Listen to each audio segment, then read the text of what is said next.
were so many astrologers in my feed that said June would be a relatively quiet month. Say what? Uranus squaring the nodes, Trump's solar return right before a new moon in Gemini, a UFC fight on the White House lawn the day of the Gemini new moon, Venus in Leo opposing Pluto in Aquarius. Hell no. In fact, I had so much to talk about, I had to separate my Uranus Square the Nodes episode from this new moon in Gemini episode. If you haven't watched that video, it focuses on AI and specifically Musk's IPO, which happens right when Uranus squares the nodes on the 12th. It talks about how Chiron acts as a technological bridge from the known to the unknown. And Iran now threatening Musk's infrastructure in the Middle East adds a lot of color to that analysis. So I'd encourage you to go back and watch that video if you haven't already. In this video, I'm going to be talking about Trump's solar return chart. I'm going to be talking about the main UFC fight that happens right in the middle of the Gemini new moon. I'll talk about the Gemini new moon in general for the rest of us. And finally, I want to spend some time with the badass E. Jean Carroll's chart, who is Trump's ultimate nemesis. You'll see this in their shared synastry. He really picked the wrong person to fuck with. Okay, I'll leave timestamps below in case you want to skip around to the parts that interest you the most. Trump's solar return falls in the dark of the Gemini moon around 6:44 p.m. Saturday night. This balsamic moon is called the teacher's moon. It illustrates the end of Gemini's forward and backward dance with truth. This balsamic moon is about paring down and deciding which knowledge he has gathered is worth passing on and to whom. Some people like to relocate solar return charts, but I like to look at the root chart as my primary analysis. There's a natural rhythm to that chart over time, and I might look at the relocation chart secondarily, but this chart is not relocated. His solar return chart this year is mutable, and it's Western Hemisphere focused. Trump will be focused and adapting to disruptions with his allies and known enemies. Now, that seems very timely to me as he's leading this new round of attacks on Iran. Both the moon and Mercury are out of bounds again this year, with Mercury's declination even steeper than last year, and the moon's declination shifting south instead of north. Now, think about it. He was really focused on the north last year, on Europe, and now he's shifting his focus to the south. Expect his emotional instability and inflammatory rhetoric to increase this year, if that's at all possible. Trump has his natal Pluto in the 12th house, and it's out of bounds. And that signature can symbolize a native's belief in their own fantasy narrative of the world, especially if it's out of bounds. He has a fixation on power. And it's similar to that hyperstition quote I referred to in my last video. This belief that if you act as if it's true, it eventually becomes true. And this does work sometimes.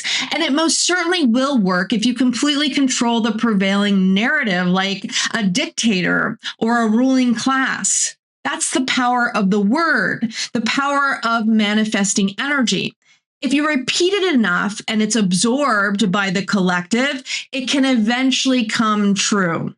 And that's why it's so important that we don't share his consciousness and we don't take all of the things that he's putting out into our own consciousness, because then eventually we just start driving his truth more and more. Certain narratives just aren't working for Trump anymore. So which ones will he drop and which ones will he cling to? And if he's experiencing the onset of dementia like a lot of people proclaim, will he even have a choice? If you look at his natal chart as compared to his solar return chart, this is his natal chart and this is his solar return chart, you'll see that he's bringing his lunar eclipse energies to his 1st and 7th houses.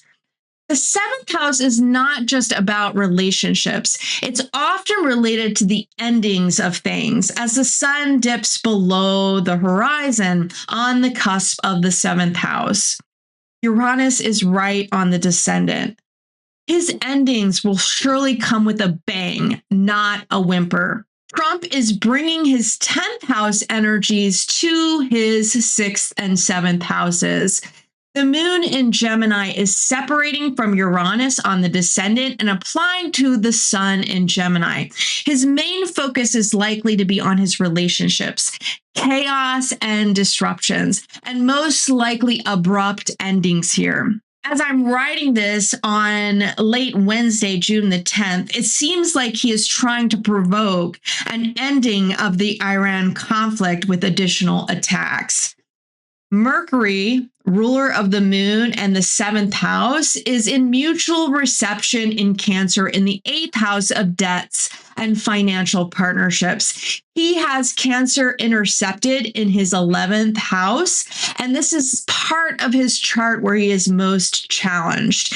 He brings these challenges to the 8th house of financial partnerships, karmic debts, and themes around death and mortality. Now, Mercury is conjunct his design Saturn in his human design chart, and it implies he may be unconsciously rather than consciously provoking conflicts this year. Venus, the ruler of the 6th house and the 11th house this year, is separating from Jupiter, the ruler of the 1st and 4th houses, and applying to an opposition with Pluto in the 2nd house.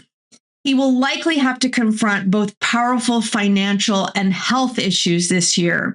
We will see this theme play out within days of the solar return as he's confirmed his attendance at the G7 conference in France, just as Venus will perfect its opposition with Pluto. Venus and Jupiter are in gate 56 of his human design chart, and this is the gate of the wanderer, and it's connecting his design south node in gate 11.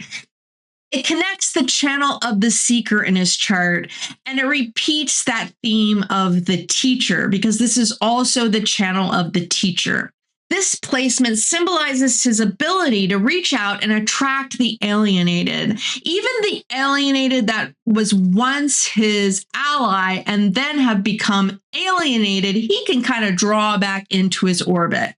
Venus and Jupiter here will either mean he stimulates in a way that attracts support or is self-defeating. Mars, the ruler of the 5th and 12th houses, is here in the 6th house, and it's applying to a square to his natal Mars in Leo. Mars is falling right in his natal 9th house, applying to his midheaven, and this is pretty much what we're seeing right now. Conflict with other countries, the judicial branch will be his primary work focus this year, along with possible health challenges that I mentioned earlier. Is it any surprise that the new moon in Gemini on an Aries degree just past the sibling Mars features a UFC-inspired celebration on the White House lawn? I wonder what my Gemini grandfather, who had a career in the Air Force, would think about this one. The Gemini new moon begins right after the main headliners take the stage during the first ever UFC fight held on the White House lawn. This new moon chart located in Washington, D.C. perfectly symbolizes this fight with Ilia Topuria, the undefeated champion's son, right on the ascendant, and Justin Gaethje, the American and MAGA favorite son, right on the midheaven. Ilia is a double Uranian person with Uranus conjunct his Aquarius sun. He just experienced his Saturn return in March, which was on the cross of rulership, the cross I spoke about in my Uranus Square the Nodes video. Ilia is a born fighter with Saturn on the south node in Aries and Mars on the north node in Libra. Justin is more plutonic, with a sun in Scorpio and a Mercury-Pluto conjunction in Scorpio. He will be experiencing his Pluto square soon, and he recently experienced a nodal return on the cross of tension. Now, it's interesting to note that Justin is an emotional projector. Now, they've switched sides here.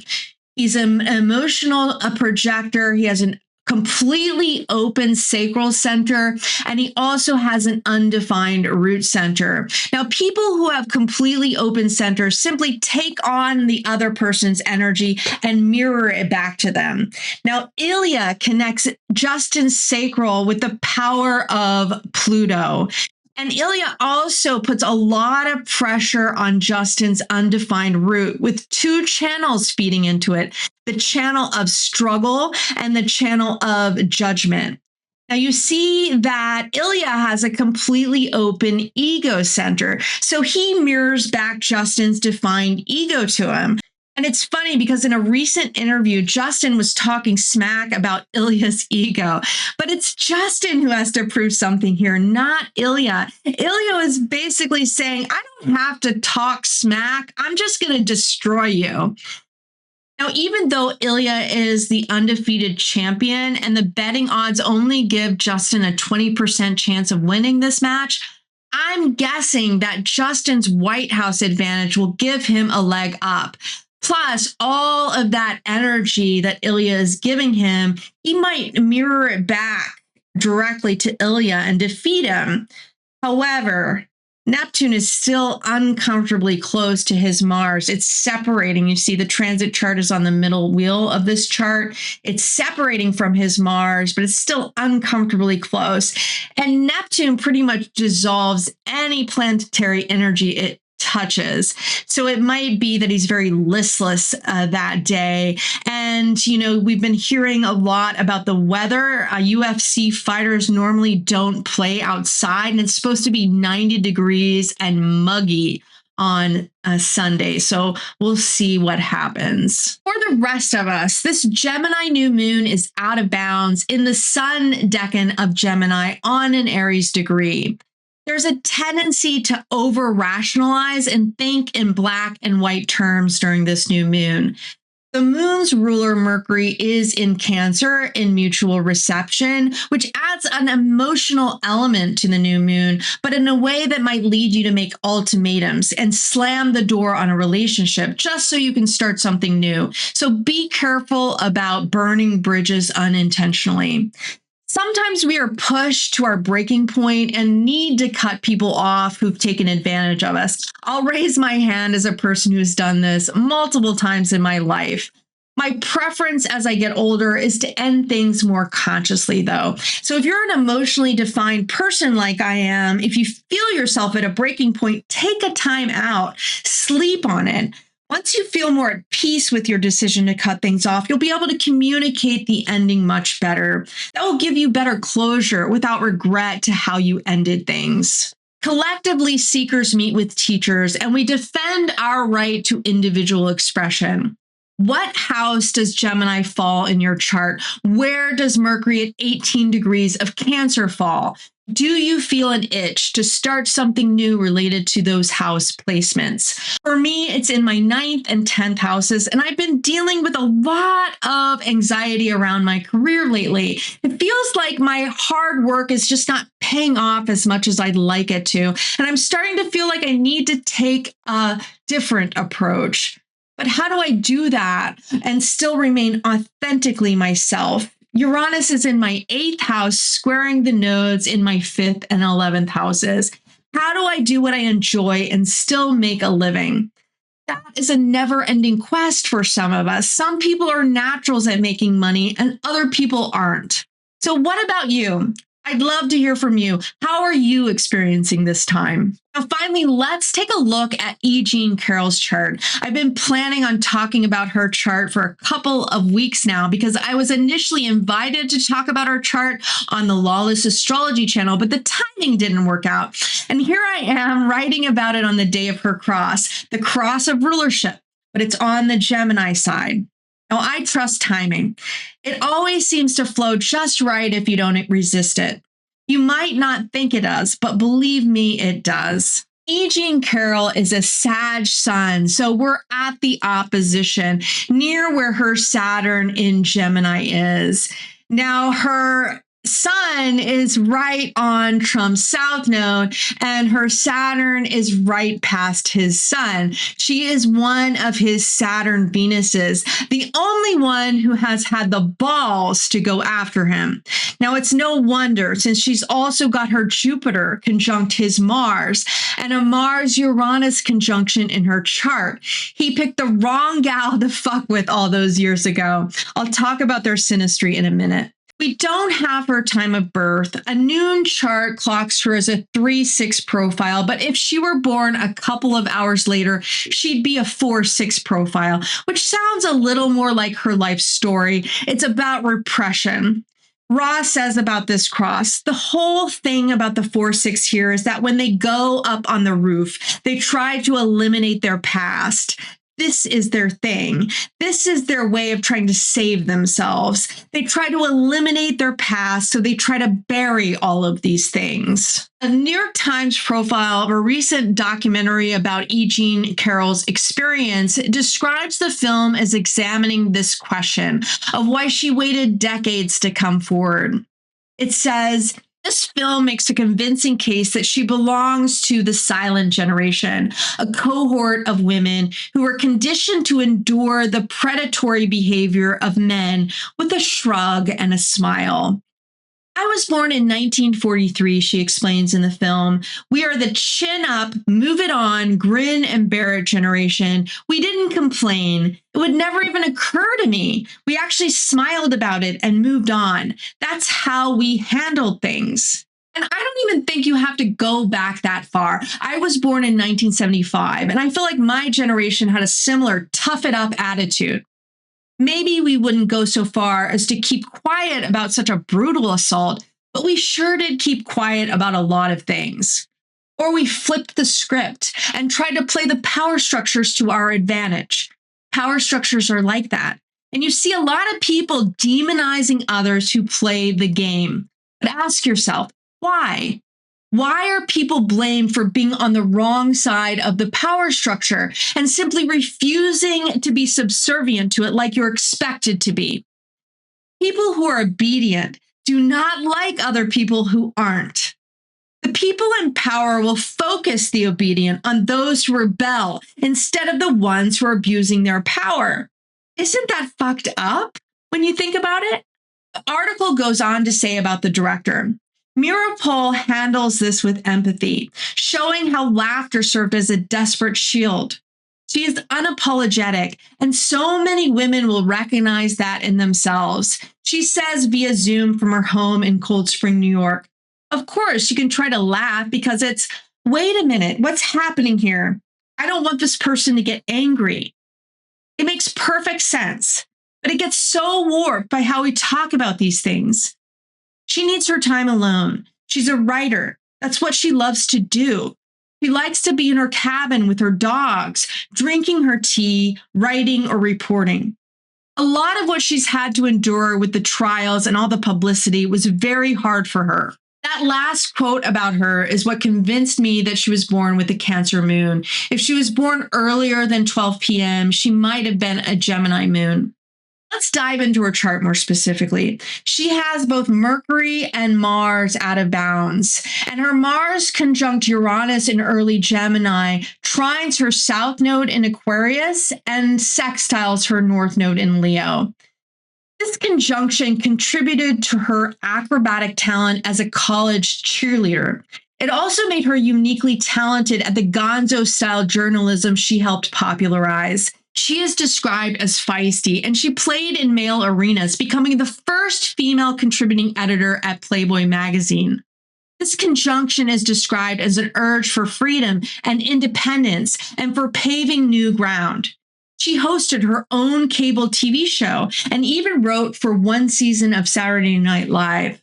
Her Mercury, the ruler of Mars and Uranus, is in Capricorn, and her Mercury is in turn ruled by her Saturn in Gemini. She was a master of her craft and extremely disciplined, juggling multiple projects while penning her Ask E. Jean column for over 20 years.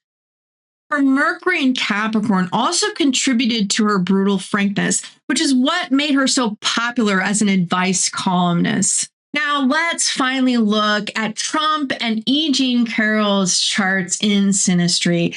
His chart is in the middle wheel and her chart is on the outer wheel. And like I said, her sun, which is the ruler of her north node, is conjunct his south node. And her Saturn in opposition and in retrograde motion is applying to his sun.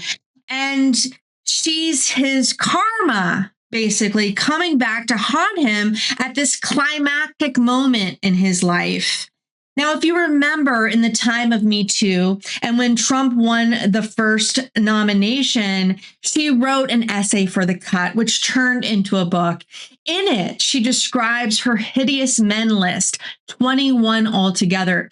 It includes some powerful names, including, of course, Donald Trump. He's Saturn, the authority, one of the hideous men on her list who takes advantage of his power. Her Saturn is in opposition to her sun. This is challenging for her because she's so independent in every other thing that she does. Uranus is the modern ruler of her north node. This is a place of shame for her.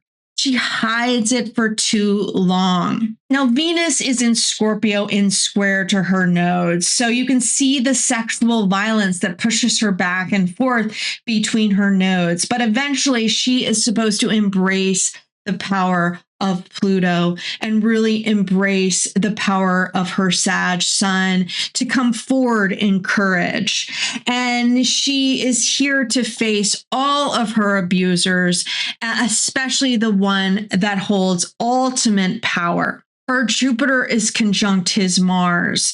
So this aspect would increase his feelings of anger and explain why he can't let these lawsuits go.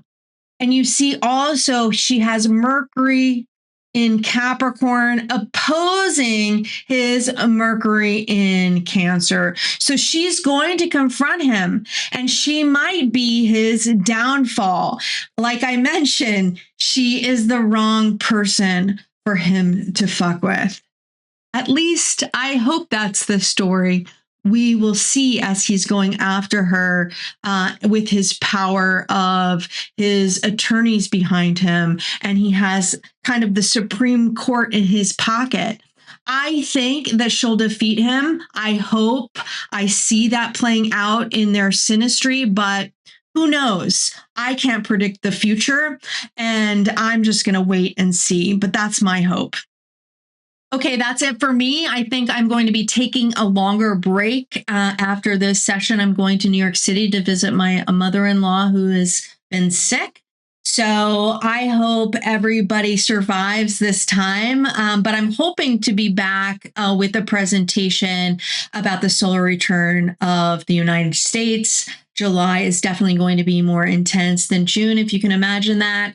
But I know that we'll all survive, and I'm praying for everybody's sanity, and hopefully we'll see each other soon. Bye.